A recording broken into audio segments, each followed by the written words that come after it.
Disclaimer, ये story केवल मनोरंजन के उद्देश्य से बनाया गया है। इसका उद्देश्य किसी भी जाति, धर्म या किसी व्यक्ति को ठेस पहुंचाना नहीं है। इसमें दर्शाए गए सभी पात्र, घटना, स्थान लेखक द्वारा लिखी गई लिखकीय कल्पना है और इसे गंभीरता से न लें। धन्यवाद। स्टोरी पसंद आए तो लाइक, शेयर और हमारे टेलीग्राम को ज्वाइन जरूर करें। सिक्योरिटी गार्ड्स ने ये परिचित सी गूंजती आवाज़ सुनी तो उनके कदम एक पल के लिए ठिठक गए। उनकी आंखें उस दिशा में मुड़ी जहां से यह गर्जना आई थी।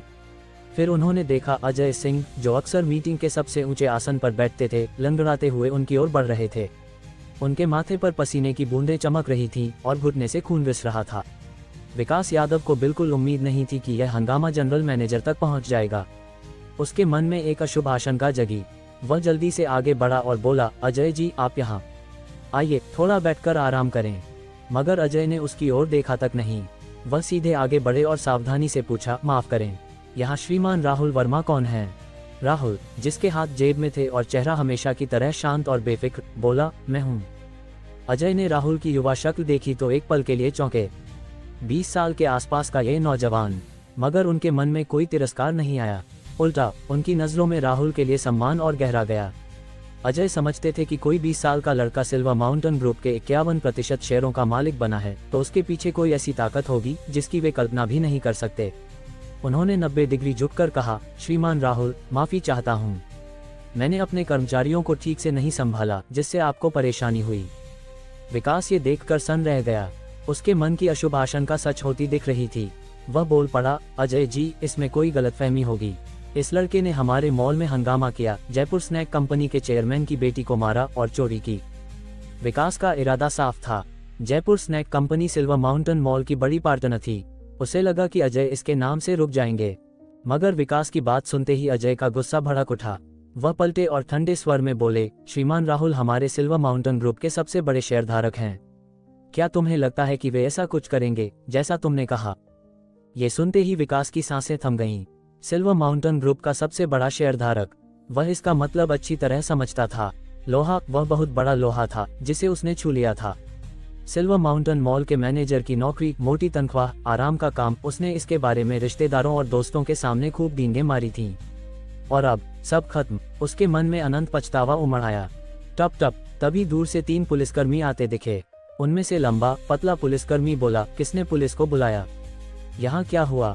प्रिया वर्मा को उम्मीद नहीं थी कि बात इतनी आगे बढ़ जाएगी। सिल्वर माउंटेन मॉल का जनरल मैनेजर राहुल को इतना सम्मान दे रहा था और उसे ग्रुप का सबसे बड़ा शेयरधारक बता रहा था। वह हैरानी में पहले सवाल का जवाब नहीं दे पाए। पास खड़ा पंकज यादव पुलिस को देखकर चमक उठा। उसकी आंखों में उम्मीद जगी। वह बोला, अरे दीपक शर्मा, तुम यहाँ, बहुत अच्छा हुआ। फिर उसने राहुल की ओर इशारा किया और कहा, इस लड़के ने मुझे बिना वजह मारा, इसे जल्दी पकड़ो। पंकज समझ गया था कि विकास अब राहुल को नहीं छू सकता। वह निराश था, मगर दीपक शर्मा, उसका हाई स्कूल का दोस्त, को देखकर उसे फिर से उम्मीद बंधी। प्रिया ने तुरंत संभलते हुए कहा, अंकल, मैंने पुलिस को बुलाया। मेरे भैया ने बिना वजह नहीं मारा। उसकी आवाज़ में डर और सच्चाई दोनों थे। इन्होंने पहले मुझे मारा, भैया ने मुझे बचाने के लिए जवाब दिया। दीपक शर्मा ने पंकज की ओर इशारा देखा। अगले ही पल उसकी आंखें सिकुड़ गईं। उसे याद आया, ये वही शख्स था। कुछ दिन पहले वह अपने कप्तान और बड़े अधिकारियों के साथ किंग सेंट्रल हॉस्पिटल गया था। वहाँ एक युवक अचानक बड़े नेता के पास आया था। फिर नेता ने अपनी पूरी यात्रा रद्द कर दी थी। बाद में कप्तान ने बताया था कि वह युवक कोई साधारण इंसान नहीं था। अपने रिश्तेदार के इलाज के लिए नेता ने खुद मदद की थी। अगले दिन नेता फिर हॉस्पिटल गए थे। उस शख्स के रिश्तेदार के ऑपरेशन के दौरान साथ रहे थे। वह कोई बड़ा आदमी था, बहुत बड़ा। दीपक को सपने में भी नहीं लगा था कि वह इतनी जल्दी उस शख्स से फिर मिलेगा। सुनीता यादव, जिसका चेहरा सूजा हुआ था, चिल्लाई, इसे जल्दी पकड़ो। मैं सुनीता यादव हूँ, जयपुर स्नैक कंपनी के चेयरमैन की बेटी। देखो, इसने मुझे क्या हाल किया। उसने गुस्से से कहा, इसे पकड़ो और सबक सिखाओ। मेरे पापा तुम्हें अच्छा इनाम देंगे। दीपक का चेहरा सख्त हो गया। जिस शख्स को बड़े नेता भी सम्मान देते थे, उसे पकड़ना। उसने फौरन हथकड़ियाँ निकाली और सुनीता के हाथों में लगा दी। पंकज चौंका और बोला, दीपक, तुमने गलत इंसान को पकड़ा। मेरी गर्लफ्रेंड को क्यों बांधा? उस हरामी ने हमें मारा, उसे पकड़ो। हरामी, उस बड़े शख्स को गाली। दीपक के मन में गुस्सा भड़क उठा। और गर्लफ्रेंड की बात, क्या पंकज उसे गलतफहमी में डालना चाहता था? वह चिल्लाया, चुप रह पंकज, क्या बकवास कर रहा है? यह मत कह कि हम दोस्त हैं। हाई स्कूल में बस क्लासमेट थे। भाई होता तब भी मैं तुम्हारे लिए गलत नहीं करता, मैं यहाँ न्याय के लिए हूँ। दीपक ने प्रिया की ओर इशारा किया और बोला, इस लड़की ने कहा कि तुमने पहले उसे मारा। उसके भाई ने जवाबी कार्रवाई की, ये जायज बचाव है। फिर उसने सुनीता से सख्ती से कहा, और तुम पर सरकारी कर्मचारी को रिश्वत देने का शक है, अब तुम हिरासत में हो। सुनीता घबराई, मैंने ऐसा नहीं, हमारे पास कैमरा रिकॉर्डिंग है, दीपक ने कहा। फिर उसने सुनीता को दूर ले जाना शुरू किया। तभी पास खड़े अजय सिंह बोले, पुलिस महोदय, मैं अजय सिंह हूँ, सिल्वर माउंटेन मॉल का जनरल मैनेजर, मुझे कुछ रिपोर्ट करना है। उन्होंने विकास की ओर इशारा किया और बोले, यह विकास यादव है, हमारे मॉल का मैनेजर। इसने अपनी स्थिति का फायदा उठाकर जयपुर स्नैक कंपनी के साथ मुनाफा हस्तांतरित किया, मोटी रिश्वत ली और उनकी नकली व घटिया चीजें हमारे मॉल में बेची। साथ ही इसने मॉल की सिक्योरिटी को अपनी निजी गुंडा टोली बना लिया। अभी इसने हमारे सम्मानित श्रीमान राहुल पर झूठा इल्जाम लगाया और हिंसा व धमकी देने की कोशिश की। दीपक को भ्रष्टाचार और रिश्वत के मामले देखने की आदत थी, मगर विकास ने राहुल जैसे शख्स पर हिंसा की कोशिश की थी। यह माफी के लायक नहीं था। वह चिल्लाया, कितना घिनौना, इसे भी पकड़ो। खट, विकास के हाथों में हथकड़ियां लगीं। उसका शरीर ठंडा पड़ गया, पैर कांपने लगे और वह जमीन पर घुटनों के बल गिर पड़ा। वह समझ गया था सब खत्म हो गया। जल्द ही विकास यादव, सुनीता यादव और बाकी सिक्योरिटी गार्ड्स को ले जाया गया। पूरे दृश्य में सिर्फ पंकज यादव अकेला खड़ा रह गया। हालांकि उसे नहीं पकड़ा गया, मगर उसका डर किसी से कम नहीं था। सुनीता और विकास की यह हालत उसकी वजह से हुई थी।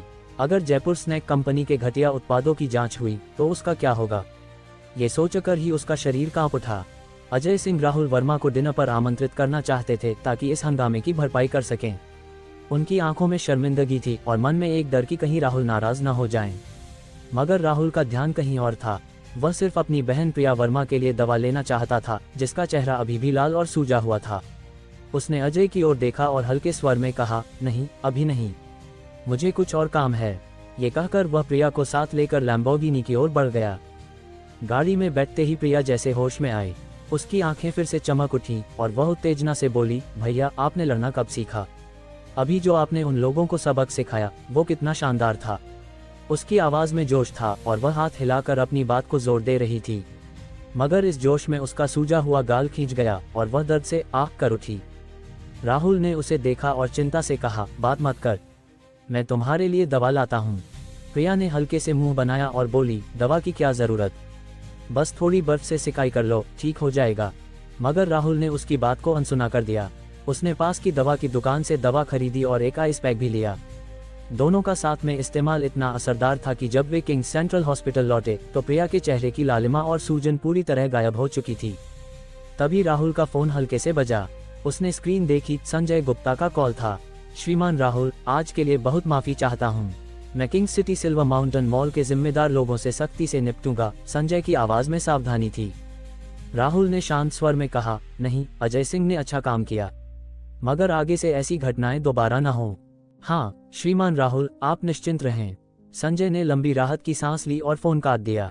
प्रिया, जो पास खड़ी थी, ये सुनकर बोल पड़ी, भैया, क्या आप सच में सिल्वर माउंटेन मॉल के सबसे बड़े मालिक हैं? उसकी आंखों में हैरानी और उत्साह था। राहुल ने हल्के से मुस्कुराया और बोला, हाँ, तो अब से जब भी कपड़े खरीदने का मन हो, कीमत मत देखना, सीधे खरीद लेना। तेरा भाई पैसों की कमी में नहीं है। प्रिया खुशी से उछल पड़ी और राहुल के गाल पर एक चुंबन जड़ दिया। भैया सबसे बेस्ट हैं, वह चहक कर बोली। जब दोनों वीआईपी वार्ड में पहुंचे, रमेश वर्मा कमरे में इधर उधर टहल रहे थे। उनके कदमों में अब पहले जैसी कमजोरी नहीं थी। शांति वर्मा कपड़ों को तय करके एक बॉक्स में रख रही थी। राहुल ने ये देखा और पूछा, पापा, माँ, आप क्या कर रहे हैं? रमेश ने मुस्कुराते हुए कहा, हॉस्पिटल में रहते रहते मन उब गया। पिछले 2 दिनों में कई पुराने ग्राहकों ने फोन किया, पूछा कि हमारी कपड़े की दुकान कब खुलेगी। हम आज डिस्चार्ज होने जा रहे हैं। आज डिस्चार्ज? राहुल की आवाज में चिंता थी। पापा, आपका ऑपरेशन हुए अभी ज्यादा दिन नहीं हुए, कुछ दिन और रुक जाए। रमेश ने हाथ हिलाया और बोला, और कितना रहूं? डॉक्टरों ने भी हाँ कह दी है। अगर अब भी रुका तो ये बीमारी तो ठीक हो गई, मगर कोई नई बीमारी पकड़ लेगी। राहुल को पिता की बात में दम लगा। उसने सोचा और बोला, डिस्चार्ज होना ठीक है, मगर कपड़े की दुकान खोलने की जरूरत नहीं। मैं किंग सिटी या जयपुर में आपके लिए एक विला खरीदने जा रहा हूँ। नहीं नहीं, रमेश ने हाथ जोड़कर मना किया। हमारा घर अभी ठीक है, विला क्यों बदलें? दुकान में ज्यादा मेहनत भी नहीं लगती, खोल लेते हैं।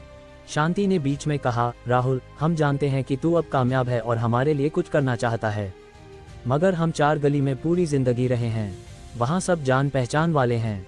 अचानक कहीं और गए तो हमें आदत नहीं पड़ेगी, और फिर हम अभी इतने बूढ़े भी नहीं हुए कि घर बैठकर कुछ न करें। रोज बेकार बैठना हमें बोर करेगा, तो हम न कहीं जाएंगे न दुकान बंद करेंगे। वक्त काटने के लिए अच्छा है।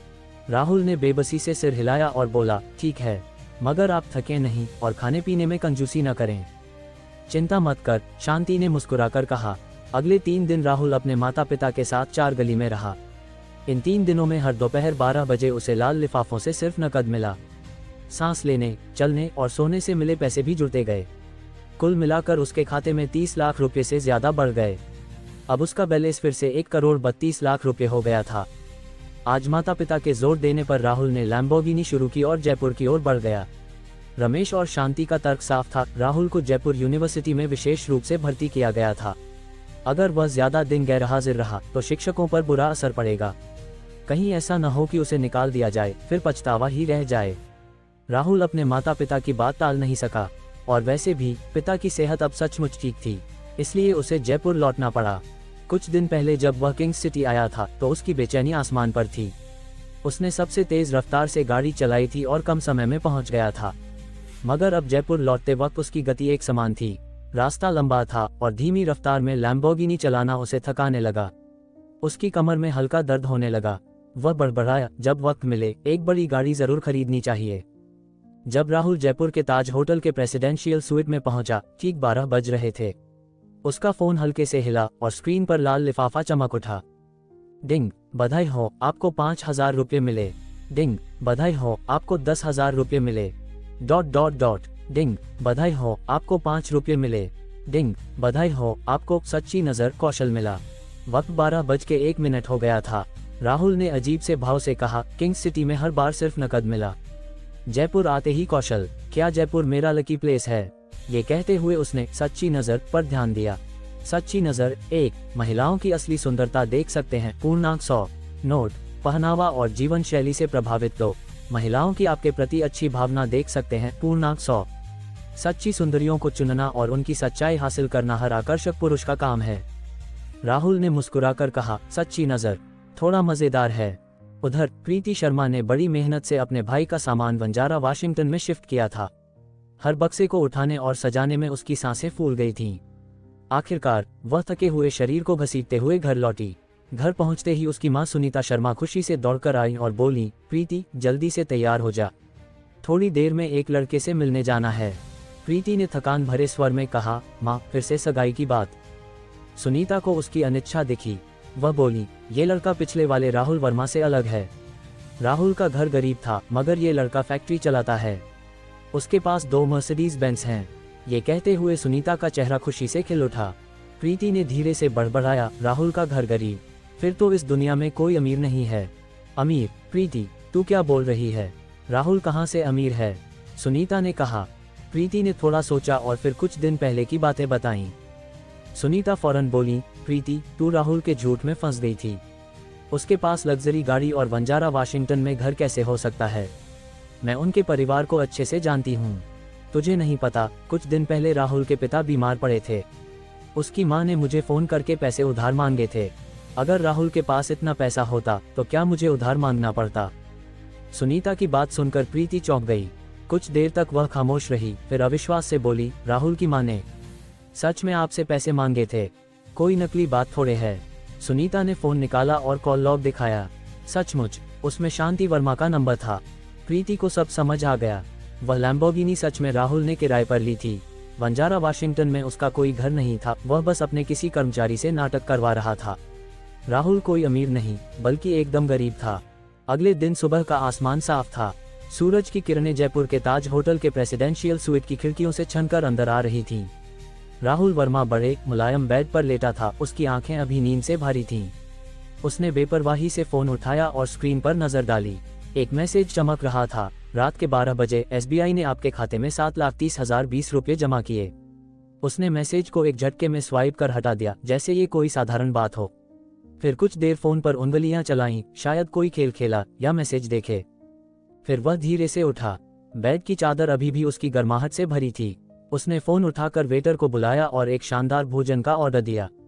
थोड़ी देर बाद मेज पर तरह तरह के व्यंजन सज गए, मक्खन में डूबी रोटियां, मसालेदार सब्जियां और तंदूरी मुर्ग। उसने पेट भर खाया और जैसे ही घड़ी ने 12 बजाए उसका फोन हल्के से हिला। स्क्रीन पर लाल लिफाफा चमक उठा। डिंग, बधाई हो, आपको 5 रुपये मिले। डिंग, बधाई हो, आपको 3000 रुपये मिले। अल्पविराम। डिंग, बधाई हो, आपको 10,000 रुपये मिले। डिंग, बधाई हो, आपको 3 रुपये मिले। 1 मिनट बीत गया। राहुल को कुल 80,000 रुपये से ज्यादा मिले। उसने होंठ सिकोड़े और बड़बड़ाया, सब नकद ही है। उसकी आवाज में हल्की निराशा थी। वह कुछ देर और बेड पर लेटा रहा, फिर उठकर तैयार हुआ। उसने लैम्बोर्गिनी की चाबी उठाई और जयपुर यूनिवर्सिटी की ओर बढ़ गया। जयपुर यूनिवर्सिटी में 2-3 लाख की BMW या मर्सिडीज बेंज भी लोगों का ध्यान खींच लेती थी, और यहाँ तो करोड़ों की लैम्बोर्गिनी थी। जैसे ही इंजन की गर्जना कैंपस में गूंजी, हर तरफ सिर उठ गए। छात्र छात्राएं अपने फोन निकालकर तस्वीरें लेने लगे। कुछ ने चुपके से वीडियो बनाए और उसे यूनिवर्सिटी के सोशल ग्रुप्स में डाल दिया। कौन है ये, क्या गाड़ी है, ऐसी फुसफुसाहट हवा में तैरने लगी। राहुल गाड़ी से उतरा। उसकी सादी शर्ट और आत्मविश्वास भरी चाल उसे और आकर्षक बना रही थी। कुछ लड़कियों की आंखों में चमक आ गई। कितना हैंडसम है, वे चहक उठी। हैंडसम और अमीर, यह उनके सपनों का हीरो था। मगर राहुल ने इन सब की परवाह नहीं की। उसने फोन निकाला और एक नंबर डायल किया। थोड़ी देर बाद एक करीब 30 साल का शख्स आया। उसके बाल सलीके से संवारे हुए थे और चेहरे पर मुस्कान थी। वह बोला, आप राहुल वर्मा हैं न? हाँ, राहुल ने संक्षिप्त जवाब दिया। हाँ, मेरे स्टूडेंट्स में एक और हैंडसम लड़का जुड़ गया। मैं आपका काउंसलर हूँ, सुनील यादव। चलिए पहले किताबें लेते हैं, फिर क्लासरूम चलेंगे, सुनील ने हंसते हुए कहा। हाई स्कूल के शिक्षकों और यूनिवर्सिटी के शिक्षकों में जमीन आसमान का फर्क था। हाई स्कूल के टीचर हमेशा सख्त और गंभीर रहते थे, जैसे वे बच्चों के बड़े हों। मगर सुनील यादव की बातों में एक सहजता थी। रास्ते में वह कैंटीन, जिम और यहाँ तक कि गर्लफ्रेंड बनाने के टिप्स भी देता रहा। राहुल को लगा जैसे ये कोई टीचर नहीं, उसका दोस्त हो। थोड़ी देर बाद राहुल ने किताबें ली और क्लासरूम पहुंचा। सुनील ने पीछे की पंक्ति में बैठे 3 लड़कों की ओर इशारा किया और बोला, राहुल, ये तुम्हारे रूममेट्स हैं, इनसे अच्छे से मिलना, मुझे कुछ काम है, मैं जाता हूँ। तीनों ने राहुल को देखते ही गर्मजोशी दिखाए। एक लंबा मजबूत लड़का बोला, मेरा नाम अमित सिंह है। भाई, तू तो कमाल है। लंबा, हैंडसम, बास्केटबॉल खेलता होगा न? राहुल ने हल्के से कहा, थोड़ा बहुत खेलता था, मगर अब बहुत वक्त हो गया। कोई बात नहीं, खेलते खेलते हाथ साफ हो जाएगा। और सुन, बास्केटबॉल खेलने से लड़कियां आसानी से पटती हैं। कब जान पहचान बढ़े और कोई व्हाट्सएप मांगे। अमित हंसते हुए बोला। मोटा लड़का खुशी से बोला, मुझे लगा था कि हमारे 104 हॉस्टल रूम में सिर्फ 3 लोग ही रहेंगे, फिर तो कॉलेज लाइफ अधूरी रहती। भाई, तू आ गया, अब मजा आएगा। वैसे मेरा नाम राजेश गुप्ता है। काले चश्मे वाला लड़का बोला, मैं हूँ मोहन शर्मा। तीनों रूममेट्स की गर्मजोशी ने राहुल को सहज कर दिया। स्कूल खत्म होने के बाद वे उसे जरूरी सामान खरीदने, बेड लगाने में मदद करने लगे। रात 8 बजे तक सब व्यस्त रहे। राहुल उन्हें शानदार डिनर पर ले जाना चाहता था, मगर तीनों ने खुशी खुशी कहा कि वे अपनी पुरानी जगह पर बारबेक्यू खाने जाएंगे। राहुल ने जोर नहीं दिया। ये जयपुर यूनिवर्सिटी के पास का एक बारबेक्यू स्टॉल था। मालिक करीब 40 साल का था, जिसके हाथों में हुनर था। उसने मांस को बाहर से कुरकुरा और अंदर से नरम भूना, और हिस्से भी बड़े बड़े थे। राजेश ने एक सीख मुंह में डाली और खुशी से बोला, स्वादिष्ट है। अमित ने गिलास उठाया और बोला, राहुल, 104 हॉस्टल में तेरा स्वागत है। आज से हम चारों भाई हैं। आज नशे में चूर नहीं हुए तो घर नहीं जाएंगे। हाँ, नशे में चूर, राजेश चिल्लाया। राहुल, स्वागत है, मोहन ने कहा। राहुल ने भी गिलास उठाया और बोला, शुक्रिया। चारों ने एक साथ गिलास टकराए और पी गए। अमित बोला, अरे राहुल, तू तो अच्छा पीता है, चल एक और पीते हैं। राहुल ने मना नहीं किया और फिर से पी लिया। दोनों आपस में गिलास टकराते रहे। थोड़ी देर में अमित को हिचकी आने लगी और उसका चेहरा लाल हो गया, मगर राहुल पर जैसे कोई असर ही नहीं था, मानो वह मिनरल वाटर पी रहा हो। राजेश हैरान होकर बोला, राहुल, तू इतना पी कैसे लेता है? चल मैं भी तेरे साथ कुछ गिलास पीता हूँ। कुछ गिलास बाद भी राहुल वही था, मगर राजेश का सिर चकराने लगा। उसने मोहन के पेट पर हाथ मारा और बोला, तू बस खाता मत रह, राहुल के साथ पी। मोहन ने सीख नीचे रखी और बोला, राहुल, हम भी एक पीते हैं। राहुल पहले उन्हें कम पीने की सलाह देना चाहता था, मगर तीनों का जोश देखकर वह चुप रहा।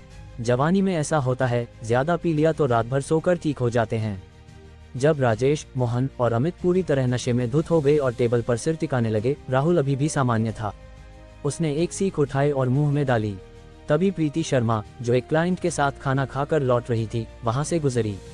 उसकी नज़र राहुल पर पड़ी, जो सड़क किनारे स्टॉल पर पी रहा था। वह रुक गई और तंज कसते हुए बोली, राहुल, सड़क किनारे स्टॉल पर खा रहे हो? कल सुनीता शर्मा ने कहा था कि राहुल का परिवार गरीब है। प्रीति को थोड़ा शक था, मगर अब वह शक पूरी तरह खत्म हो गया। अगर राहुल के पास सचमुच लैम्बोर्गिनी और बंजारा वाशिंगटन में घर होता तो वह यहाँ बारबेक्यू क्यों खाता?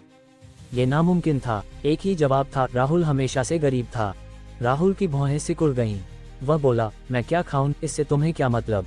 उसे यह आत्ममुग्ध और दिखावटी औरत पसंद नहीं थी। अब उसका तंज सुनकर वह उसे अच्छा जवाब क्यों देता? प्रीति ने ठंडी हंसी हंसी और बोली, मुझसे सच में कोई मतलब नहीं, बस एक सच बताना चाहती हूँ। इंसान को जितनी औकात हो उतना ही करना चाहिए। मुंह फुलाकर बड़ा बनने की कोशिश से सिर्फ अपनी बेइज्जती होती है। जब प्रीति को पता चला था कि राहुल के पास लैम्बोर्गिनी और बंजारा वाशिंगटन में घर है, तो वह जलन और पछतावे से भर गई थी। कई रातों तक उसकी आंखों से आंसू बहते रहे थे, मगर अब यह बातें कहकर उसे सुकून मिला। वह मन ही मन खुश थी। अच्छा हुआ उसने समझदारी दिखाई और इस गरीब से धोखा नहीं खाया। फिर वह सिर ऊंचा कर अकड़ते हुए आगे बढ़ गई।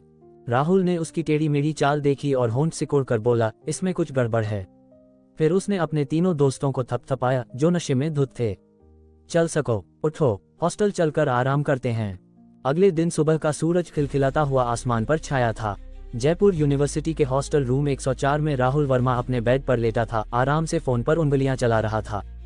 कभी कभी उसकी नजर खिड़की पर टहलती छोटी चिड़िया पर पड़ती, जो अपने नन्हे पैरों से इधर उधर कूद रही थी। तभी मोहन शर्मा ने धीरे से आंखें खोलीं। उसने अपने भारी सिर को रगड़ा और कर्कश आवाज में कहा, भाइयों, उठने का वक्त हो गया। ठीक है, राहुल ने जवाब दिया और बेड से फौरन उठ गया। राजेश गुप्ता ने आलस भरे स्वर में कहा, राहुल, मैं किसी की तारीफ कम ही करता हूँ, मगर तुझसे कहना पड़ता है। कमाल है, कल हमने दो बियर पी और तूने हम तीनों को पीने में हरा दिया। तुझ पर कोई असर ही नहीं हुआ। 2 बियर राहुल के लिए कुछ भी नहीं थी।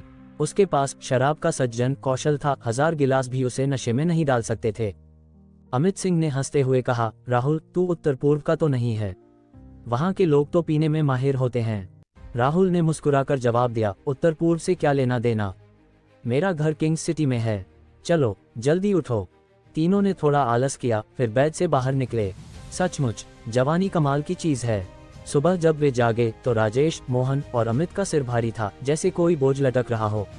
मगर नाश्ते के बाद तीनों फिर से तरोताजा हो गए, जैसे कुछ हुआ ही ना हो। सुबह की क्लास पुराने प्रोफेसर की गणित सिद्धांत की थी। राजेश और अमित की आंखें नींद से बोझिल थीं, वे बार बार झपकियां ले रहे थे।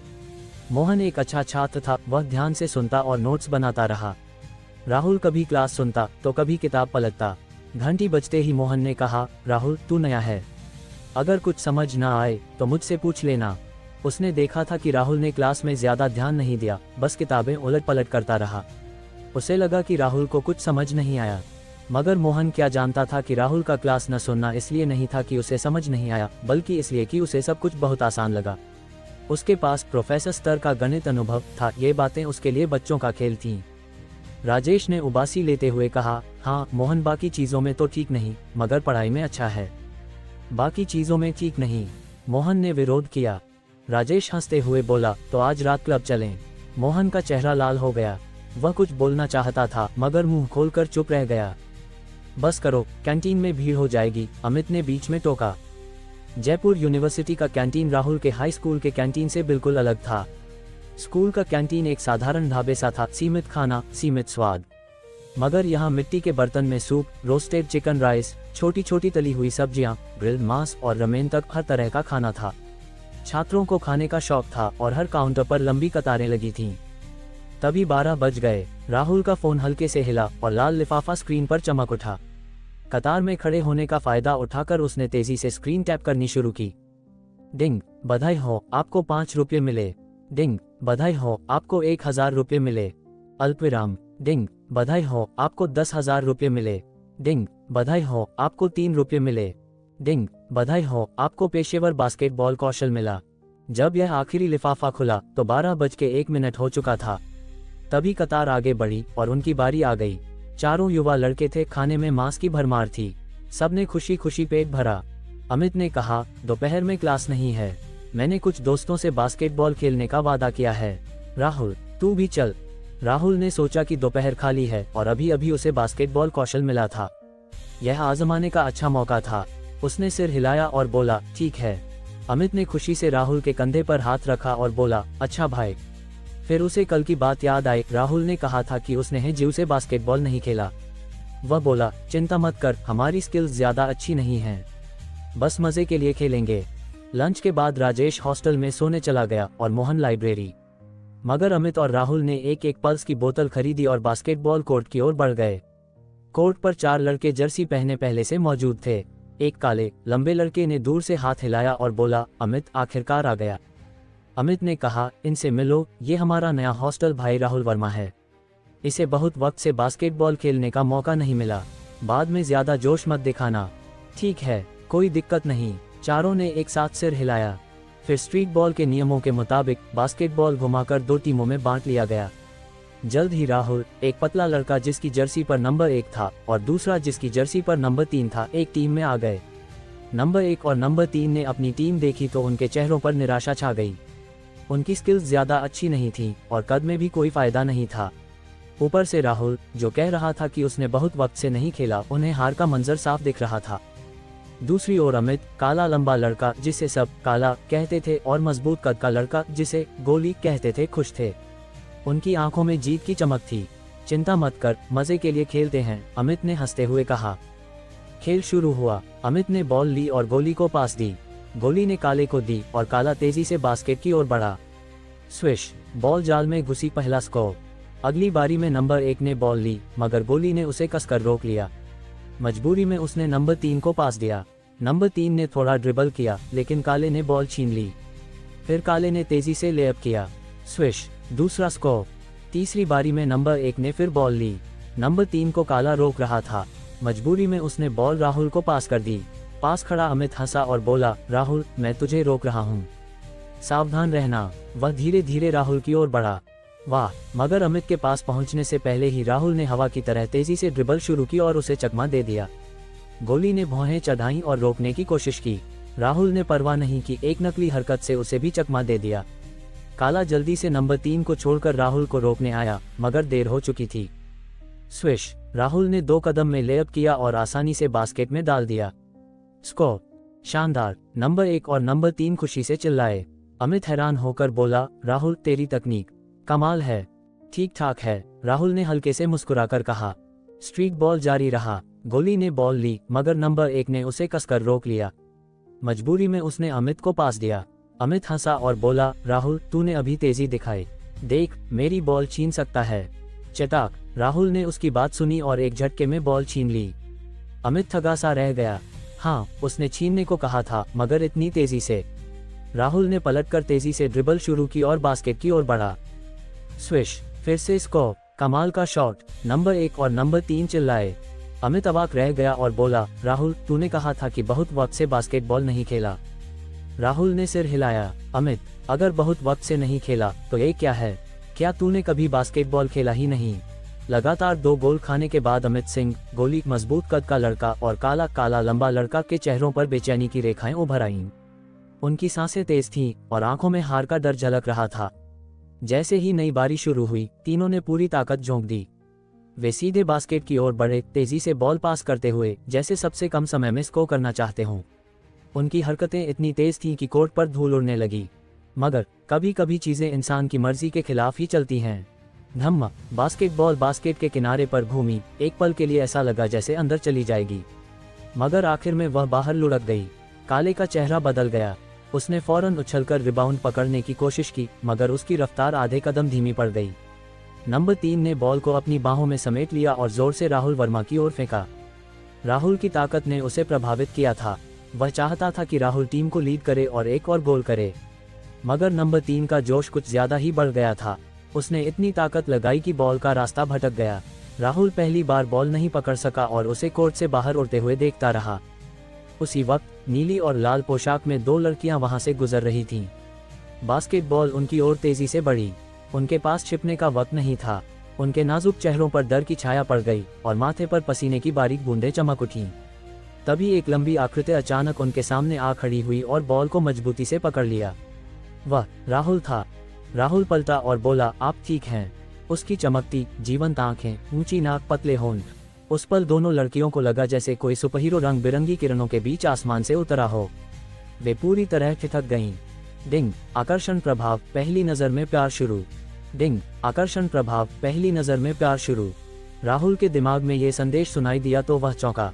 उसने दोनों लड़कियों को गौर से देखा, तब जाकर उसे एहसास हुआ कि कपड़ों के रंग को छोड़कर दोनों में सब कुछ एक सा था। एक जैसा चीनी मिट्टी के गुड़िया सा चेहरा, एक जैसी गोरी त्वचा, एक जैसा सुडौल शरीर। वे जुड़वा बहनें थीं। उसने सच्ची नजर का इस्तेमाल किया। नीली पोशाक वाली लड़की, चेहरे का मूल्य 95, पसंद की रेटिंग 99।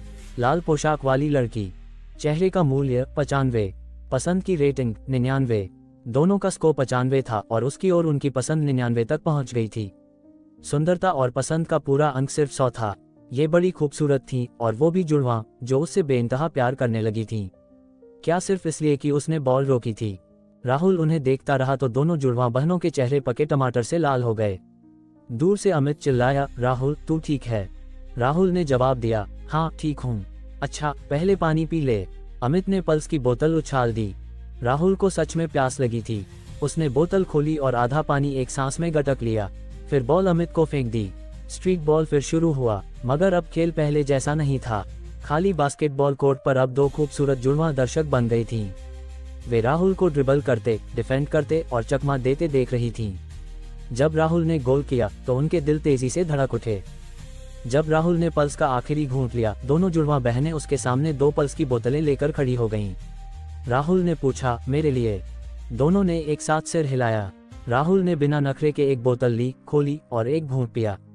नीली पोशाक वाली लड़की के गुड़िया से चेहरे पर मुस्कान फैल गई और उसके छोटे से मुंह में एक नन्हा टाइगर टूथ झलक उठा। लाल पोशाक वाली लड़की की रत्न सी आंखों में उम्मीद चमक रही थी। राहुल ने थोड़ा सोचा, फिर दूसरी बोतल खोली और उसका भी एक घूंट लिया।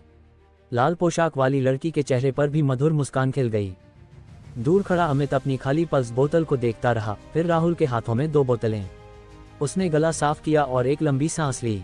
खेल जारी रहा। राहुल के पास पेशेवर बास्केटबॉल कौशल था। उसका शरीर आम लोगों से कहीं ज्यादा मजबूत था, पूर्ण एकाग्रता का सहारा था और पल्स की लगातार आपूर्ति। इतने फायदों के साथ हारना नामुमकिन था। ये स्ट्रीट बॉल 2 घंटे से ज्यादा चला। आखिर में अमित की टीम बुरी तरह हार गई। अमित मरे हुए कुत्ते सा कोर्ट पर लेट गया और बोला, राहुल तूने कहा था कि बहुत वक्त से बास्केटबॉल नहीं खेला। हाँ, राहुल ने सहजता से जवाब दिया। अमित की आंखों से पसीने की एक बूंद बहकर आंसू बन गई। वह बोला, अगर बहुत वक्त से नहीं खेला तो ये क्या था? उसकी आवाज में दर्द था। राहुल ने इस पर ध्यान नहीं दिया। वह सीधे जुड़वा बहनों के पास गया और बोला, आपके पल्स के लिए शुक्रिया। दोनों ने एक साथ सिर हिलाकर कहा कि कोई बात नहीं। फिर उन्होंने अपने फोन निकाले और बेहद उम्मीद भरी नजरों से राहुल को देखा। राहुल ने पूछा, आप मेरा व्हाट्सएप नंबर लेना चाहती हैं? दोनों ने एक साथ सिर हिलाया। राहुल बोला, ठीक है। उसने व्हाट्सएप की फ्रेंड जोड़ें स्क्रीन खोली। दोनों बहनों की आंखों में सितारे चमक उठे। वे तेजी से आगे बढ़ी और नंबर जोड़ा, फिर अपने फोन को सीने से चिपकाकर पकड़ लिया, जैसे कोई अनमोल खजाना हो जिसे वे खोना नहीं चाहती थीं।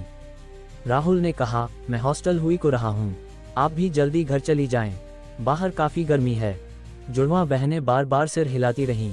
हॉस्टल में राजेश गुप्ता एक गेम खेल रहा था। राहुल और अमित को पसीने से तरबतर देखकर वह हंसते हुए बोला, राहुल तूने कहा था कि बहुत वक्त से बास्केटबॉल नहीं खेला, कैसे रहा? ये मत कह कि बहुत वक्त से नहीं खेला। अमित चिल्लाया। अब ये सुनकर उसका दिल टूट जाता था। तुझे नहीं पता, राहुल को जैसे ही बॉल मिलती, हर शॉट सटीक। हमने 2 घंटे से ज्यादा खेला और हमारी टीम ने सिर्फ 2 गोल किए। अमित इतना बोलते बोलते थक गया। उसके माथे से पसीने की एक बूंद आंख में चली गई और गर्म आंसू बह निकले। राजेश हंसते हुए बोला, बास्केटबॉल खेलने में क्या रोना? अमित ने विरोध किया, मैं नहीं रो रहा, मगर उसकी आंखों से आंसू फिर बह निकले। राजेश उसकी मजेदार हालत देखकर और जोर से हंसा। अमित ने गुस्से से कहा, हम बास्केटबॉल क्यों खेलते हैं? लड़कियों को इम्प्रेस करने के लिए न। मैं स्कूल में लगभग हर दिन खेलता हूँ, मगर कभी किसी लड़की ने मेरा व्हाट्सएप नहीं मांगा। और राहुल पहली बार खेला तो जुड़वा बहनों ने उसे ड्रिंक दी और नंबर मांगा। ये सुनते ही राजेश की हंसी रुक गई। वह जल्दी से बोला, क्या जुड़वा सुंदर हैं? उसकी आंखों में चमक थी। जुड़वा बहनों का नाम सुनते ही उसका दिल तेजी से धड़क उठा। अमित बोला, शानदार फिगर, गुड़िया सा चेहरा, सुंदर नहीं तो क्या? हाय राम! राजेश आसमान की ओर चिल्लाया। उसका मोटा शरीर कांप उठा। उसने सीने पर हाथ रखा, जैसे कोई उसे चाकू मार गया हो। राहुल वर्मा को अपने दोनों दोस्तों की मजेदार हालत देखकर हंसी छूट पड़ी। अमित सिंह की नकली नाराजगी और राजेश गुप्ता का ओवर ड्रामेटिक अंदाज किसी कॉमेडी शो से कम नहीं था। उनकी आपसी नोक-झोंक हॉस्टल के छोटे से कमरे में हल्की हंसी की गूंज बन गई। टप टप, तभी मोहन शर्मा कुछ किताबें हाथ में लिए धीरे धीरे अंदर आया। उसकी चाल में सुस्ती थी, जैसे लाइब्रेरी की किताबों का वजन अभी भी उस पर सवार हो। किताबें मेज पर रखकर उसने फोन निकाला और बेपरवाही से स्क्रॉल करना शुरू किया। अचानक उसकी आंखें चौड़ी हो गईं। हमारे स्कूल में सचमुच एक लैम्बोर्गिनी है, उसने हैरानी से कहा। लैम्बोर्गिनी? अमित ने ये सुनते ही सारी सुस्ती झटक दी। वह उछलकर मोहन के पास पहुंचा और उत्साह से बोला, सच में लैम्बोर्गिनी? तूने ठीक देखा ना? अमित को गाड़ियों का शौक था, खासकर सुपर स्पोर्ट्स कारों का, और लैम्बोर्गिनी तो उसकी सपनों की गाड़ी थी, सुपर कारों में शाही रुतबा रखने वाली। उसकी उत्तेजना समझ में आती थी। मोहन बोला, पोस्ट बार पर किसी ने तस्वीर डाली है, जल्दी दिखा। अमित ने बेसब्री से कहा। राजेश भी अपना मोटा सिर पास ले आया। ये तो सचमुच लैम्बोर्गिनी है। हाय राम, अमित चिल्लाया, उसकी आंखें चमक रही थीं। पता नहीं ये किस अमीरजादे की है। अगर मेरे पास ये गाड़ी होती तो शायद मुझे भी जुड़वा बहनें मिलती, राजेश ने सपनों में डूबते हुए कहा। फिर उसने नीचे स्क्रॉल किया और बोला, अरे नीचे उस अमीरजादे की तस्वीर भी है, देखते हैं, मुझसे ज्यादा हैंडसम तो नहीं। अगले ही पल अमित, राजेश और मोहन तीनों ठिठक गए। तस्वीर में वही चेहरा था जो उनके सामने था, राहुल वर्मा। अमित हकलाते हुए बोला, राहुल, राहुल, ये लैम्बोर्गिनी। राहुल ने हल्के से मुस्कुराकर कहा, मेरी है। हाय राम, इंसान को जीने देगा। तू पहले ही बास्केटबॉल में जीत गया, जुड़वा बहनों ने तुझे ड्रिंक दी, व्हाट्सएप मांगा, और अब मर्दों के सपनों की लैम्बोर्गिनी भी तेरी है। राहुल, नहीं फैन भाई, मैं तेरे आगे घुटने टेकता हूँ, अमित चिल्लाया।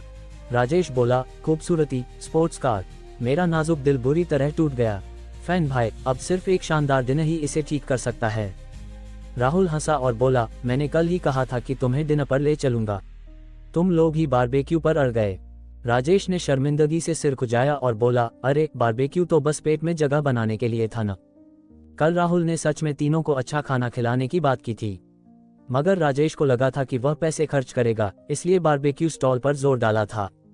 राहुल ने मुस्कुराकर कहा, मैं अभी एक गाड़ी खरीदना चाहता हूँ, पहले गाड़ी लेते हैं, फिर साथ में शानदार डिनर करते हैं।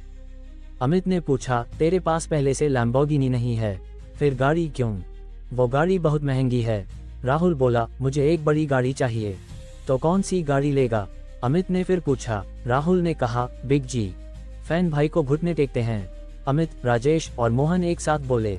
लैम्बोर्गिनी में सिर्फ 2 सीटें थीं और हॉस्टल में 4 लोग थे, इसलिए राहुल ने टैक्सी से मर्सिडीज बेंज 4S जाने का फैसला किया। ये देखकर अमित का मुंह लटक गया, जैसे कोई बच्चा खिलौनों की दुकान के सामने से जबरदस्ती खींच लिया गया हो।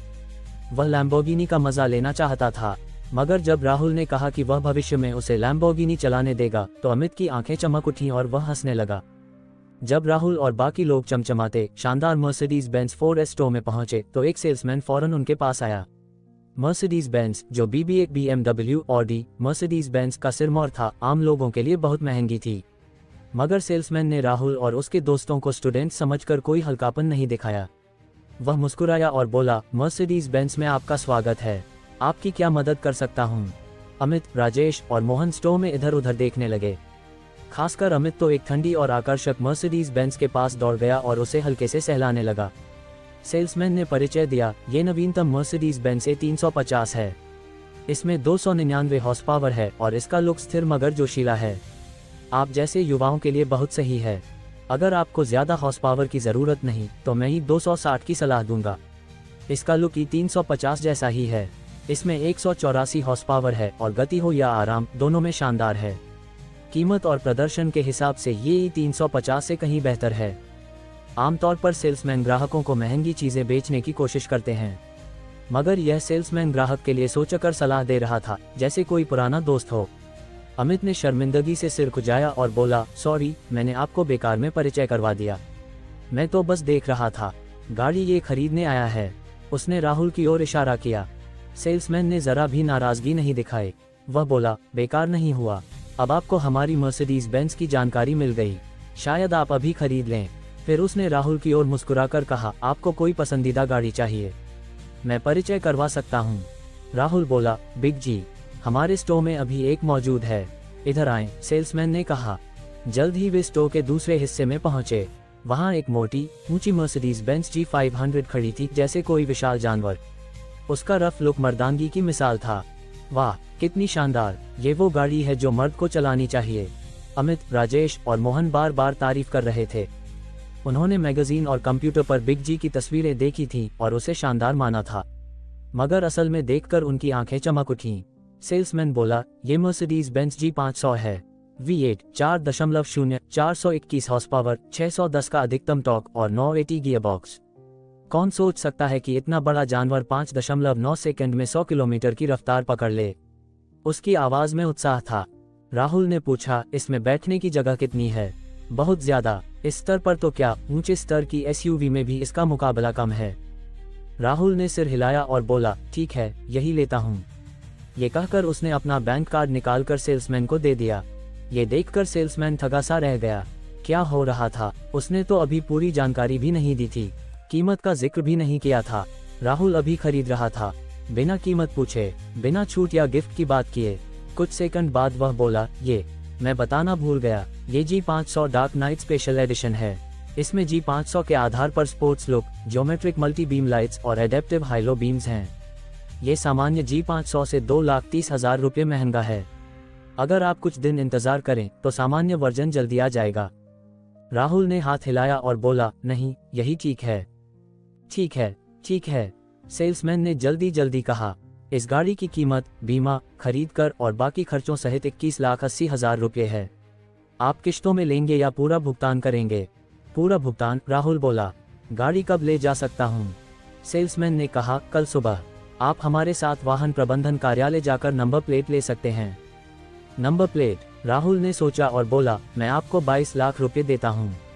आप नंबर प्लेट लगवाकर गाड़ी हमारे स्कूल पहुँचा दें, ठीक है? उसे गाड़ी खरीदने में पहले ही परेशानी हो चुकी थी, वह दोबारा नहीं दौड़ना चाहता था। सेल्समैन एक पल के लिए हैरान रहा, फिर उत्साह से बोला, ठीक है, मुझ पर छोड़ दें। गाड़ी की कीमत 21,80,000 थी। राहुल ने 22 लाख दिए, यानी 20,000 रुपये की टिप। सेल्समैन के लिए ये खुशी अचानक आ गई थी। Drip, bank card POS machine पर हल्के से स्वाइप हुआ और एक मधुर ध्वनि गूंजी। यह आवाज सुनते ही अमित सिंह, राजेश गुप्ता और मोहन शर्मा जैसे नींद से जागे। उनकी आंखें चौड़ी हो गईं और मुंह खुले रह गए। एक गाड़ी 20 लाख से ज्यादा की मर्सिडीज बेंज G500 बस ऐसे ही खरीद ली। स्टोर में घुसने से लेकर पैसे देने तक क्या 3 मिनट भी हुए? खुद के लिए 100 रुपये के कपड़े खरीदने में भी इतनी जल्दी नहीं होती। तीनों की नजरें राहुल वर्मा पर टिकी, जिनमें अब प्रशंसा की चमक थी। राहुल एक ईश्वरीय शख्सियत। अमित ने गहरी सांस ली, उसका चेहरा संकोच से भरा था। राहुल ने पूछा, अमित क्या हुआ? मैं बस इतना कहना चाहता हूँ कि ये मैं भी कर सकता हूँ, अमित बोला। वह कोई झूठ नहीं बोल रहा था, उसे गाड़ियों का शौक था। गर्मियों की छुट्टियों में उसने 4S स्टोर में काम किया था। नंबर प्लेट लगवाना उसके लिए कोई मुश्किल काम नहीं था। राहुल ने हल्के से हंसकर कहा, इस छोटी सी चीज के लिए तुझे क्यों परेशान करना, आगे बड़े काम करेगा। छोटी चीज? एक बार नंबर प्लेट लगवाने के 20,000 रुपये मिले और ये छोटी चीज है? अमित सोचने लगा कि वह ऐसी छोटी चीज पूरी जिंदगी करना चाहता है। फिर राहुल सेल्समैन के बुलावे पर एक खास गाड़ी में बैठ गया। थोड़ी देर बाद वे पेंगलाई सीफूड पवेलियन पहुंचे। ये जयपुर का मशहूर समुद्री भोजन रेस्तरां था। बाहर से देखने में यह एक विशाल ऑक्टोपस की तरह लगता था, जिसके टेंटिकल्स छत तक फैले थे। अंदर की हवा में समुद्र की नमकीन खुशबू तैर रही थी। मोहन ने पास रखे ब्रेड क्रैब की ओर इशारा किया और बोला, कितना बड़ा केकड़ा है, बस हमारा इंतजार कर रहा है, राजेश ने लार टपकाते हुए कहा। राहुल ने कहा, ठीक है, 4 ब्रेड क्रैब, 4 ऑस्ट्रेलियाई लॉबस्टर, 4 किलो झींगे, 4 किलो बड़े सीप। तरीका वही रखो जो सबसे स्वादिष्ट हो। हालांकि राहुल अपने रूममेट्स के साथ सिर्फ 2 दिन से था, मगर मुलाकात एक नाता होती है। उसे लगा कि ये सब अच्छे लोग हैं, इसलिए वह उन्हें कुछ शानदार खिलाना चाहता था। वैसे भी उसके लिए ये कुछ भी नहीं था। पास खड़ा वेटर सब कुछ नोट करता गया। फिर राहुल और बाकियों को एक विशाल बॉक्स में बिठाया गया। पेंगलाई सीफूड पवेलियन का खाना बनाने का तरीका तेज था। 10 मिनट में ही मेज पर समुद्री भोजन की दावत सज गई। अमित, राजेश और मोहन ने खाने को देखकर बार बार गला साफ किया। राहुल ने हल्के से मुस्कुराकर कहा, खाओ। तीनों ने हंसते हुए कहा, फिर हम संकोच नहीं करेंगे। राजेश ने एक बड़ा सीप सीधे मुंह में डाला और चिल्लाया, क्या स्वाद है। अमित ने एक थप्पड़ जितना बड़ा झींगा उठाया, फोन ऑन किया और बोला, मेरे सोशल मीडिया दोस्तों नमस्ते। अभी मैं आपको एक शो दिखाता हूँ, एक कार्ट में झींगा। लाइक करना मत भूलना। ये कहकर उसने झींगे का छिलका हटाया और पूरा मुंह में ठूंस लिया। मोहन ने चेहरे जितना बड़ा ब्रेड क्रैब उठाया और उसे चबाना शुरू कर दिया। जयपुर यूनिवर्सिटी, लड़कियों का हॉस्टल, कमरा 502। जुड़वां बहनें अपने बेड पर लेटी थीं। दोनों एक दूसरे को देख रही थीं, हाथों में फ़ोन लिए। फिर एक साथ फ़ोन खोला और मैसेज भेजने लगीं। लाल पोशाक वाली रानी, माँ आप वहाँ हैं। नीली पोशाक वाली नीला, माँ आप वहाँ हैं। सुंदर, माँ माया शर्मा, कितनी बार कहा मुझे दीदी कहो। रानी, नीला, हमें एक लड़का पसंद आ गया। माया शर्मा, क्या तुम्हें एक लड़का पसंद आ गया? उसने तुम्हें चूमा, तुम उसके साथ सोई, कहीं ऐसा तो नहीं कि तुम्हारे पास पहले से ही? रानी, नीला, आप फिर ऐसा बोली तो हम कुछ नहीं बताएंगी। माया शर्मा, ठीक है, जल्दी बताओ कौन है वो जो मेरी दोनों प्यारी बहनों को भा गया। जुड़वां बहनों को कुछ समझाने की जरूरत नहीं थी। माया जानती थी कि वे एक ही लड़के को पसंद करती हैं। बचपन से उनकी पसंद हमेशा एक सी रही थी। रानी, नीला, हमें नहीं पता वो कौन है। माया शर्मा, क्या फिर तुम्हें क्यों पसंद है?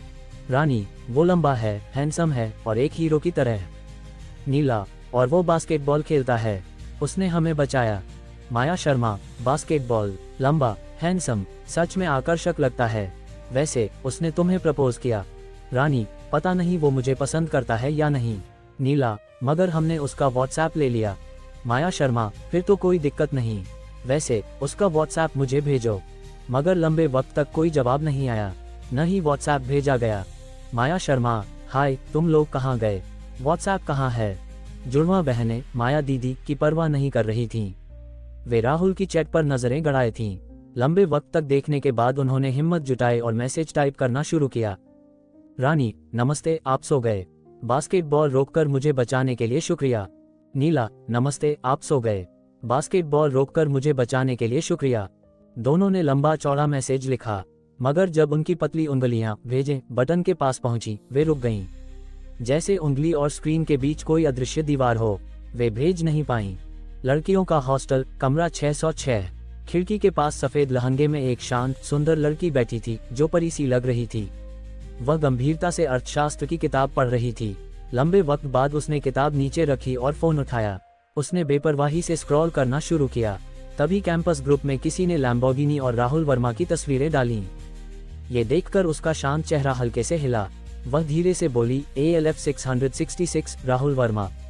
सोचा नहीं था कि इतनी जल्दी मिल जाएगा। उसकी विलोसी होठों के कोने हल्के से ऊपर उठे। उसने अपनी चमकती काली आंखों से खिड़की के बाहर तारों भरे आसमान को देखा। इन सब से राहुल अनजान था। पेंगलाई सी फूड पवेलियन में 20,000 रुपये से ज्यादा खर्च करने के बाद वह हॉस्टल लौट आया। अमित, राजेश और मोहन अपने भरे पेट को थामे बेड पर लेटे कर आ रहे थे। वे हिलना भी नहीं चाहते थे। खाना सच में बहुत ज्यादा हो गया था। राहुल ने उनकी तकलीफ और मजे भरी शक्लें देखी और हंस हंस कर लोटपोट हो गया। फिर उसने फोन निकाला। स्क्रीन पर चमकते 222 लाल लिफाफे देखकर वह मन ही मन बोला, 222 लिफाफे, देखते हैं क्या मिलता है। डिंग, बधाई हो, आपको 3 रुपये मिले। डिंग, बधाई हो, आपको 1000 रुपये मिले। अल्पविराम। डिंग, बधाई हो, आपको मेडिकल वाटर इलस्ट्रेशन कार्ड मिला। डिंग, बधाई हो, आपको 30,000 रुपये मिले। अल्पविराम। डिंग, बधाई हो, आपको पियानिस्ट का प्रदर्शन कौशल मिला। 222 लाल लिफाफों से राहुल को कुल 5,50,000 रुपये मिले। मगर उसे इसकी खास परवाह नहीं थी। उसकी नज़र मेडिकल वाटर इलस्ट्रेशन कार्ड और पियानिस्ट का प्रदर्शन कौशल पर टिक गई। पियानिस्ट का प्रदर्शन कौशल, सुंदर संगीत बजाने से आकर्षण अदृश्य रूप से बढ़ता है। मेडिकल वाटर इलस्ट्रेशन कार्ड, सदी पुराना जिनसिंग और ब्राइटलिंग शाखाएं इकट्ठा करें ताकि मेडिकल वाटर खरीदने की अनुमति मिले। मेडिकल वाटर एक चमत्कारी औषधि जो इंसान के सारे घाव ठीक कर सकती है। ये देखकर राहुल की आंखें चमक उठीं। काले और सफेद कीज पर उंगलियों को आज़ादी से नचाने का एहसास जरूर शानदार होगा। और मेडिकल वाटर इलस्ट्रेशन कार्ड, ये तो रमेश वर्मा के लिए वरदान था। उसका ऑपरेशन सफल रहा था, मगर शरीर में अभी भी कई घाव थे। अगर मेडिकल वाटर मिल जाए तो वह पूरी तरह ठीक हो सकता था। इसे पाना जरूरी है हर हाल में। नाम, राहुल वर्मा। स्तर, LV4। LV4 इनाम, हर सांस पर 10 रुपये, हर सेकंड की नींद पर 10 रुपये, हर कदम पर 10 रुपये। इनाम रोज रात 12 बजे खाते में जमा होंगे। अपग्रेड के लिए खर्च राशि 29,70,000। 1 करोड़। उपहार, जुआ आदि शामिल नहीं। सिस्टम से प्राप्त वस्तुओं का व्यापार निषिद्ध। कौशल, पेशेवर कार ड्राइविंग कौशल, आकर्षण प्रभाव 5% संभावना से पहली नजर में प्यार, अविस्मरणीय हिंसक सौंदर्य, शराब का सज्जन, पूर्ण एकाग्रता 5% संभावना से प्रेरणा की चमक, प्रोफेसर स्तर का गणित अनुभव, सच्ची नजर, पेशेवर बास्केटबॉल कौशल, पियानिस्ट का प्रदर्शन कौशल। धन 1,15,00,000 रुपये। राहुल वर्मा ने सिस्टम की सूची पर एक नजर डाली। उसकी आंखें हल्के से मुंदी और वह गहरी नींद में डूब गया। कमरे की खामोशी में सिर्फ उसकी सांसों की हल्की आवाज गूंज रही थी। अगले दिन सुबह की गर्म किरणें जयपुर यूनिवर्सिटी के हॉस्टल रूम 104 की खिड़की से छनकर अंदर आईं। झन झन झन, लगभग एक ही वक्त पर 3 अलग अलग घंटियों की आवाज कमरे में गूंजी।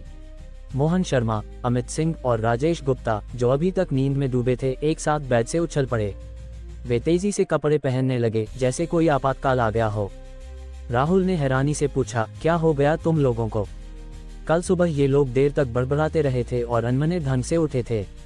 आज तो जैसे कोई दूसरी प्रजाति हो गए हों। टीचर स्वीटी की क्लास है। स्वीटी की क्लास, राजेश ने उत्तेजना से चिल्लाकर कहा। राहुल अभी भी उलझन में था, मगर उसने भी कपड़े पहने और मुंह धोया। क्लासरूम की ओर जाते वक्त उसने तीनों की जल्दबाजी भरे कदम देखे और पूछा, क्या ये टीचर स्वीटी की क्लास इतनी खास है? खास, बहुत खास। एक दिन भी स्वीटी मैम को न देखूं तो बेचैनी हो जाती है, राजेश ने कहा। अमित बोला, फैन भाई जल्दी चल, वरना बाद में सीटें नहीं मिलेंगी। सीटें नहीं मिलेंगी। यूनिवर्सिटी के क्लासरूम बहुत बड़े थे। पिछले 2 दिनों में राहुल ने देखा था कि हमेशा कई सीटें खाली रहती थीं। आज ऐसा क्या था? वह उलझन में क्लासरूम पहुंचा। अंदर का नज़ारा देखकर उसे सब समझ आ गया। क्लास शुरू होने में अभी 10 मिनट बाकी थे, मगर कमरा काला पड़ गया था। हर तरफ लोग ही लोग। राजेश ने आखिरी पंक्ति की ओर इशारा किया और उत्तेजना से बोला, वहाँ 4 सीटें बची हैं, जल्दी चलो, कहीं कोई और न ले ले। राहुल और बाकी लोग जैसे तैसे बैठे और सारी सीटें भर गईं। जो लोग बाद में आए, उन्होंने हालात देखकर निराशा में सांस ली और वापस चले गए। राहुल ने पूछा, इस टीचर की क्लास में इतने लोग क्यों? थोड़ी देर में पता चल जाएगा, अमित ने उत्साह से कहा। झन झन, क्लास की घंटी बजी। जो कमरा अभी तक शोर से भरा था, वह पल भर में सुई की खामोशी में डूब गया। टप टप, कुरकुरी कदमों की आवाज दूर से पास आने लगी। जल्द ही एक बेहद खूबसूरत महिला पोडियम पर पहुंची। उसके बाल झरने से लहरा रहे थे, चेहरा ऐसा कि हल्का सा झटका भी उसे तोड़ दे। उसकी विलो सी भौहें, लाल फीनिक्स सी आंखें, छोटी नाक और चेरी सा नन्हा मुंह, मानो भगवान ने हर नक्काशी पर वक्त लिया हो। सफेद पोशाक उसकी परफेक्ट काया को उभार रही थी, और उसका खास आकर्षण, एक नजर में ही लोग उससे नजरें नहीं हटा सकते थे। राहुल ने सच्ची नजर का इस्तेमाल किया। चेहरे का मूल्य 98, पसंद की रेटिंग 60, 98 का स्कोर लगभग पूरा। शेन यू लुओ यान, बंद चांद और शर्मीले फूल, शायद यही उसका मतलब था। कोई आश्चर्य नहीं कि छात्र उसकी क्लास के लिए इतने बेताब थे। और 60 की पसंद पासिंग लाइन तक पहुंच गई थी। क्या वह हर छात्र को दोस्त की तरह देखती थी? पोडियम पर खड़ी स्वीटी शर्मा बोली, आज हम उच्च बीजगणित को जारी रखेंगे। उनकी आवाज उनके नाम की तरह मीठी और चुंबकीय थी, हर शब्द ऐसा कि कोई एक भी छोड़ना न चाहे। थोड़ी देर बाद उन्होंने ब्लैकबोर्ड पर एक सवाल लिखा, सभी अभाज्य संख्याएं पी क्यू आर ढूंढें जो पी कैरेट क्यू जोड़ पी कैरेट आर को एक पूर्ण वर्ग संख्या बनाएं। आप सब इसे हल करने की कोशिश कर सकते हैं, स्वीटी ने कहा। सारे छात्रों ने फौरन पेन उठाए और ड्राफ्ट पेपर पर लिखना शुरू किया। वे सबसे कम समय में सवाल हल करना चाहते थे ताकि स्वीटी का ध्यान पा सकें, मगर जल्द ही सब सिर खुजाने लगे। कोई जवाब नहीं सूझ रहा था। राजेश घबराते हुए बोला, मोहन अभी तक हल नहीं किया, इतना वक्त हो गया। मोहन बोला, जल्दबाजी मत कर, कोई और आगे न निकल जाए। अगर मोहन नहीं कर पाया तो भगवान करे कोई और भी न करे। अमित मन ही मन प्रार्थना कर रहा था। स्वीटी की पानी सी चमकती आंखें क्लासरूम में घूमी, जैसे जवाब देने वाले को ढूंढ रही हों, मगर किसी ने हाथ नहीं उठाया। फिर वह बोली, राहुल वर्मा, क्या आप ऊपर आकर हल कर सकते हैं? राहुल धीरे से खड़ा हुआ। पल भर में सारी नजरें उस पर टिक गईं, ईर्ष्या और जलन से भरी। वह सोच में पड़ गया। स्वीटी ने उसे क्यों बुलाया? उसने तो हाथ भी नहीं उठाया था। उसने ब्लैकबोर्ड पर सवाल देखा, थोड़ा सोचा, फिर पोडियम पर चला गया। चौक उठाकर उसने तेजी से लिखना शुरू किया। अगर Q इक्वल्स R तो P कैरेट Q जोड़ P caret R equals to P caret Q, इसलिए P इक्वल्स टू Q एक अभाज्य संख्या है। इसलिए 2Q एक त्रिक अभाज्य सरणी है जो शर्त पूरी करती है। अल्पविराम। संक्षेप में 2 2 5 2 5 2 3 2 3 3 3 2 2 Q 3। जल्द ही ब्लैकबोर्ड गणनाओं से भर गया और जवाब सामने था। स्वीटी ने कहा, जवाब बिल्कुल सही है और मेरे सोचे हुए तरीके से भी आसान है। राहुल बोला, मगर ये अभी भी सबसे आसान तरीका नहीं है। ओह, स्वीटी की आंखों में उत्सुकता चमक उठी। उनकी उम्मीद भरी नजरों के सामने राहुल ने लगभग आधा सरल तरीका लिखा। स्वीटी ने देखा तो उनकी आंखें चमक उठीं। वह बोली, सोचा नहीं था कि अभाज्य संख्याओं को ऐसे भी हल किया जा सकता है। थोड़ा सोचने के बाद वह फिर बोली, अगर इस तरीके से करें तो शायद। स्वीटी ने तेजी से ब्लैक बोर्ड पर लिखना शुरू किया। Q इक्वल्स P 1 मीटर 1 जोड़ B 1 इक्वल्स P 2 मीटर 2 जोड़ B 2 P के M के जोड़ B के। Q इक्वल्स 41 इक्वल्स 2 M जोड़ 1 equals 3 metres plus 2 equals 5 metres जोड़ 1। अल्पविराम। थोड़ी देर बाद वह रुक गईं और मदद मांगती नजरों से राहुल को देखा। राहुल बोला, जुड़वां अभाज्य संख्याओं का अनुमान। उसके पास प्रोफेसर स्तर का गणित अनुभव था। उसने ढेर सारी गणित सामग्री पढ़ी थी और विश्व स्तरीय समस्या जुड़वां अभाज्य अनुमान को जानता था। स्वीटी ने सिर हिलाया और बोली, हाँ। राहुल ने चौक उठाया और स्वीटी के नीचे लिखना शुरू किया, मगर प्रोफेसर स्तर का अनुभव और पूर्ण एकाग्रता के बावजूद 5% प्रेरणा की चमक शुरू न होने से वह इस अनुमान को हल नहीं कर सका। थोड़ी देर बाद वह भी रुक गया। स्वीटी बोली, ऊपर की गणना में अगर P कैरेट Q जोड़ XB इक्वल्स 3 मीटर्स जोड़ 2 करें, आप क्या सोचते हैं? राहुल ने सोचा और सिर हिलाया, नहीं, ये 5P 5M जोड़ P कैरेट Q होगा। दोनों चर्चा करते हुए हल्के कदम लिखने लगे। जल्द ही पूरा ब्लैकबोर्ड गणनाओं से भर गया। राहुल वर्मा ने ब्लैकबोर्ड को देखा, जहां अब लिखने की जगह नहीं बची थी। उसने हाथ में पकड़ी चौक नीचे रखी और बोला, जुड़वां अभाज्य संख्याओं का अनुमान एक विशाल परियोजना है। इसके लिए गहन अध्ययन और चर्चा की जरूरत है। आज के लिए इतना ही, उसने शांत स्वर में कहा। स्वीटी शर्मा ने सहमति में सिर हिलाया और बोली, क्या हम संपर्क जानकारी का आदान प्रदान कर सकते हैं? इससे हम कभी भी चर्चा कर सकेंगे। राहुल ने मुस्कुराकर कहा, बिल्कुल कर सकते हैं। दोनों ने अपने फोन निकाले और व्हाट्सएप नंबर व फोन नंबर एक दूसरे को दिए। झन, तभी छुट्टी की घंटी बजी। स्वीटी धीरे धीरे क्लासरूम से बाहर निकली। सारे छात्रों की नजरें पोडियम पर टिकी रहीं, खासकर राहुल पर। उनकी आंखें लाल थीं, ईर्ष्या से भरी। एक पूरी क्लास पूरे 1 घंटे तक स्वीटी मैम राहुल के साथ खड़ी रहीं, सवालों पर चर्चा करती रहीं, और अंत में दोनों ने व्हाट्सएप और फोन नंबर तक शेयर कर लिए। स्वीटी का व्हाट्सएप और नंबर। ईर्ष्या। अगर नजरों से मारना मुमकिन होता तो राहुल अब तक 1000 तीरों से छलनी हो चुका होता। राहुल ने नाक छुई और अपनी सीट पर लौट आया। स्वीटी मैम ने फैन भाई का व्हाट्सएप लिया। हाय राम, अमित सिंह चिल्लाया।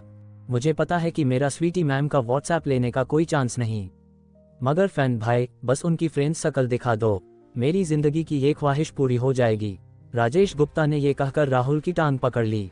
राहुल ने दोनों की अजीब हरकतें देखी और हंसते हंसते लोटपोट हो गया। फैन भाई, यहाँ की गणना मुझे सिखा सकते हो? मोहन शर्मा ने शर्मिंदगी से लाल होते हुए पूछा। कल उसने राहुल से कहा था कि कुछ समझ ना आए तो उससे पूछ लेना, और अब उल्टा उसे राहुल से पूछना पड़ रहा था। राहुल को इसकी परवाह नहीं थी। उसने आसानी से मोहन का सवाल हल किया और फिर राजेश व अमित को टरकाया।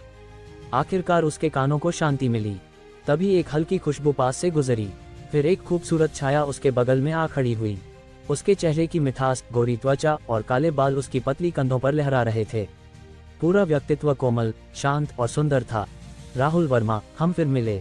मेरा नाम संगीता सक्सेना है, उसने पहल करते हुए अपनी पतली उंगलियां बढ़ाईं।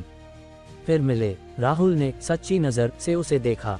चेहरे का मूल्य 95, पसंद की रेटिंग 60, एक और बड़ी सुंदरता, और 60 की पसंद। संगीता को उससे अच्छा लगता था, मगर वह उसे जानता तक नहीं था। हैरानी के बावजूद राहुल ने हाथ बढ़ाया और बोला, हाय, हम पहले कहाँ मिले? कुछ दिन पहले हाईवे पर। तुम लैम्बोर्गिनी चला रहे थे और मेरी फरारी को आसानी से पीछे छोड़ दिया, संगीता ने कहा। राहुल को याद आया वह दिन जब उसे पता चला था कि रमेश वर्मा गंभीर रूप से बीमार हैं। वह सबसे तेज रफ्तार से किंग्स सिटी लौट रहा था। रास्ते में एक फरारी दिखी थी, मगर उसने ड्राइवर पर ध्यान नहीं दिया था। वह बोला, तो वो तुम थी? संगीता बोली, आखिरकार याद आया। इतनी अच्छी ड्राइविंग स्किल्स अपने हमउम्र में कम ही देखी हैं। व्हाट्सएप जोड़ना ठीक रहेगा। बिल्कुल, राहुल ने कहा। ड्रिप। हल्की आवाज के साथ दोनों ने दोस्ती जोड़ ली। संगीता बोली, ठीक है, वक्त मिले तो बात करते हैं। ये कहकर वह मुड़कर धीरे धीरे चली गई। पास खड़े अमित, राजेश और मोहन के मुंह ओ आकार में खुले थे, जो धीरे धीरे बंद हुए। फैन भाई, संगीता सक्सेना की फ्रेंड्स शकल भी दिखा दो ना, राजेश ने मासूमियत से कहा। अमित आसमान की ओर चिल्लाया, हाय राम। पहले जुड़वां बहनों ने फैन भाई का व्हाट्सएप लिया, फिर स्वीटी मैम ने, और अब बर्फीली सुंदरता संगीता सक्सेना ने भी। फैन भाई, तू मेरा सगा भाई है, पैदा हुआ तो इतना आसान कैसे हो गया? मोहन हैरान होकर बोला, फैन भाई तू सच में कमाल है। राहुल ने उनकी तारीफों पर हल्के से हंस दिया। लड़कियों का हॉस्टल, कमरा 502। जुड़वा बहनें अपनी काली चमकती आंखों से राहुल की व्हाट्सएप चैट को एकटक देख रही थीं। लंबे वक्त बाद उन्होंने हिम्मत जुटाई और चैट खोली। कल लिखे मैसेज के नीचे टेक्स्ट जोड़ा, रानी नमस्ते, आप सो गए? बास्केटबॉल रोककर मुझे बचाने के लिए शुक्रिया। आज चांद बहुत गोल है, देखा? आज आप बास्केटबॉल नहीं खेले, कल जाएंगे ना? नीला नमस्ते, आप सो गए? बास्केटबॉल रोककर मुझे बचाने के लिए शुक्रिया। आज चांद बहुत गोल है, देखा? आज आप बास्केटबॉल नहीं खेले, कल जाएंगे ना? दोनों ने मैसेज पूरा किया। उनकी पतली उंगलियां भेजें बटन की ओर बढ़ीं, मगर स्क्रीन को छूने से पहले फिर रुक गईं, जैसे कोई अदृश्य दीवार हो। रात 9 बजे जयपुर की स्याह रात में एक नन्हा नाव सा चांद अकेला आसमान में लटक रहा था। संगीता सक्सेना राहुल की लैम्बोर्गिनी के को पायलट सीट पर बैठी थी। उसने गाड़ी को देखकर हैरानी से कहा, तुम्हारी गाड़ी में कोई बदलाव नहीं दिखता। राहुल ने सिर हिलाया और बोला, हाँ। फिर उस दिन इतनी तेज कैसे चली? संगीता ने पूछा। शायद इसमें 700 हॉर्स पावर हैं, राहुल ने कहा। संगीता एक पल के लिए चुप हो गई। उसे पता था कि लैम्बोर्गिनी में 700 हॉर्स पावर हैं, मगर बिना रियर विंग, व्हील हब या इंजन ट्यूनिंग के बदलाव के इसकी रफ्तार सीमित रहती है। उसने कुछ कहना चाहा, मगर राहुल की सहजता देखकर चुप रह गई। पूर्वी घुमावदार पहाड़ी सड़क के नीचे दर्जनों शानदार स्पोर्ट्स कारें जमा थीं। करीब 20 युवा खूबसूरत लड़के लड़कियां इकट्ठे थे, जयपुर के मशहूर अमीरजादे। धम्मा धम्मा, आखिरकार राहुल की लैम्बोर्गिनी पीछे रुकी। संगीता को देखते ही कुछ लोग अभिवादन में चिल्लाए, जिया दीदी, जिया दीदी, गाड़ी बदल ली। संगीता ने सिर हिलाया और बोली, नहीं, ये मेरे दोस्त राहुल वर्मा की गाड़ी है। राहुल वर्मा? सबकी नजरें राहुल पर टिक गईं। एक अनिमा शर्ट पहने लड़के ने कहा, जिया दीदी, ये आपका बॉयफ्रेंड तो नहीं? संगीता बोली, सहपाठी। धम्मा धम्मा, दूर से जानवरों की दहाड़ सी आवाज आई। एक काली लैम्बोर्गिनी और एक शाही नीली मैक्लारेन P1 लगभग साथ साथ दौड़ती हुई आई और सबके सामने रुक गईं। ये तो ललित यादव और सूरज गुप्ता की गाड़ियां हैं। दोनों सालों से आपस में भिड़ते हैं, आज भी बारूद की गंध है। आखिर उनकी फैमिली यादव मेडिसिन और गुप्ता मेडिसिन दशकों से दुश्मनी निभा रही हैं। ये खानदानी रंजिश है। सब फुसफुसा रहे थे। राहुल ने ये सुना तो उसका चेहरा हल्के से हिला। इन दिनों उसने सदी पुराना जिनसिंग और ब्राइटलिंग शाखाएं पाने की बहुत कोशिश की थी, मगर नाकाम रहा। यादव मेडिसिन और गुप्ता मेडिसिन जयपुर प्रांत की मशहूर दवा कंपनियां थीं। शायद उनके जरिए कुछ उम्मीद हो। जल्द ही 2 मध्यम कद के युवक लैम्बोर्गिनी और मैक्लारेन P1 से बाहर निकले। ललित यादव और सूरज गुप्ता दोनों की नजरें हवा में एक दूसरे से टकराईं। उनके बीच अदृश्य बिजली की चिंगारियां चमक रही थीं और हर नजर में चुनौती भरी थी। कुछ पल ठहरने के बाद सफेद शर्ट में सूरज गुप्ता बोला, संगीता दीदी, आपको यहाँ देखकर नहीं लगा था? संगीता सक्सेना ने मुस्कुराते हुए कहा, इतना हंगामा हो तो कैसे छूट सकता है? आज का खेल क्या है? प्लेड शर्ट में ललित यादव ने शांत स्वर में कहा, ये सूरज मुझे अपनी पीएक देना चाहता है। भले ही ये थोड़ी बदसूरत हो, मगर मैं इसे झेल लूंगा। सूरज ने ठंडी हंसी हंसी और बोला, बड़बोला। फिर उसने संगीता की ओर देखा और कहा, संगीता दीदी, मैं और ललित एक रेस कर रहे हैं। डोंगलाई पहाड़ी हाईवे का एक चक्कर। दांव पर मेरी मैक्लारेन P1 और उसकी लैम्बोर्गिनी है।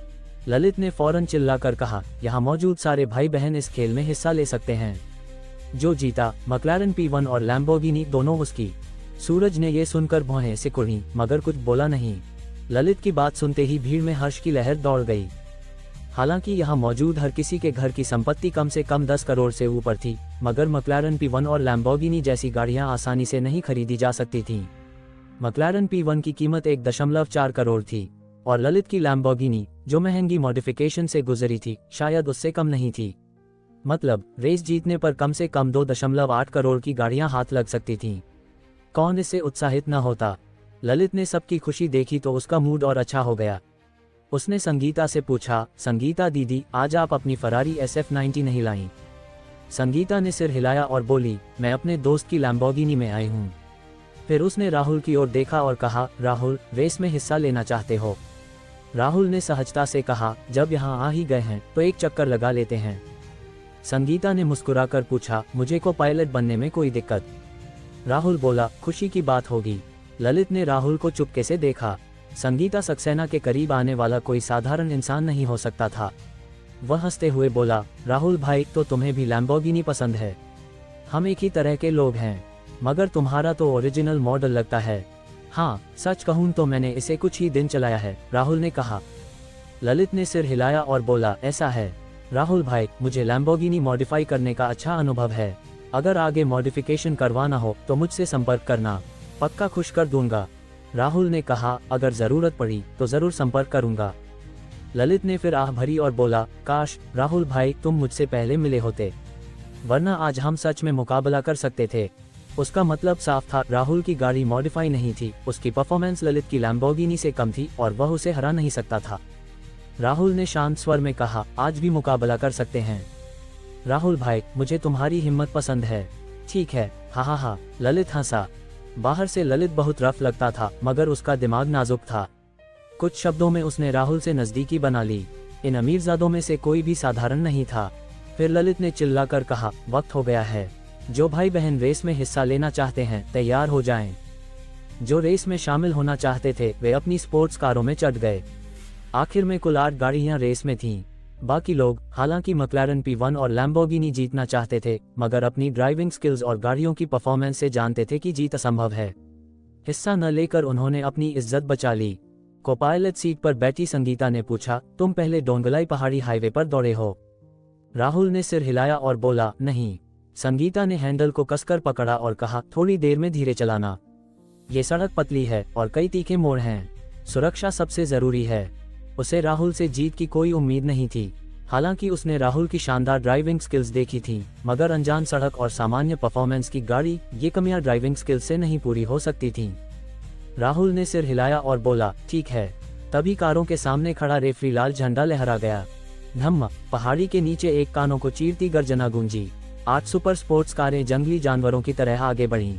इन 8 गाड़ियों में राहुल की लैम्बोर्गिनी की परफॉर्मेंस औसत थी, मगर पेशेवर ड्राइविंग स्किल्स के दम पर उसने शुरुआत में ही 3 गाड़ियों को पीछे छोड़ दिया और आसानी से चौथे नंबर पर आ गया। संगीता ने राहुल की कुशल गियर शिफ्टिंग देखी और मन ही मन सिर हिलाया। वह बोली, 1 किलोमीटर आगे ऐसा आकार का लगातार मोड़ है। राहुल ने कहा, ठीक है। उसकी चमकती काली आंखें सड़क पर टिकी थीं, एकाग्रता और शांति, मगर उसके पैरों ने एक्सीलेटर को कम नहीं किया, उल्टा वह तेजी बढ़ाता गया। 200 मील, 210 मील, ... संगीता ने देखा कि मोड़ करीब आ रहा था। उसका दिल तेजी से धड़क रहा था। वह फिर बोली, राहुल, आगे ऐसा आकार का मोड़ है। उसकी घबराहट समझ में आती थी।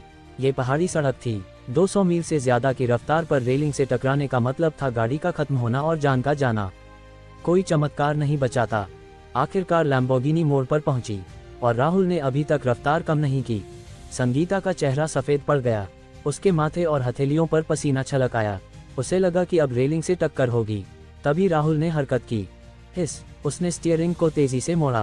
पूरी गाड़ी एक चतुर मछली सी फिसली और शानदार ड्रिफ्ट के साथ ऐसा आकार के मोड़ से गुजर गई। पहाड़ी के नीचे भीड़ में खड़े लोग डिस्प्ले देख रहे थे और चिल्ला उठे, अरे वाह, ये ड्रिफ्ट तो कमाल है। मुझे लगा अब टकरा जाएगी। बड़ा खिलाड़ी है ये, पक्का बड़ा खिलाड़ी। ऐसा आकार के मोड़ के बाद सीधी सड़क थी। संगीता ने लंबी सांस ली और बोली, राहुल, सुरक्षा सबसे जरूरी है। ठीक है, राहुल ने जवाब दिया, मगर उसने एक्सीलेटर पर और जोर दिया। रफ्तार फिर बढ़ गई। 240 मील, 250 मील। वाह, संगीता के कानों में सिर्फ हवा की सनसनाहट थी।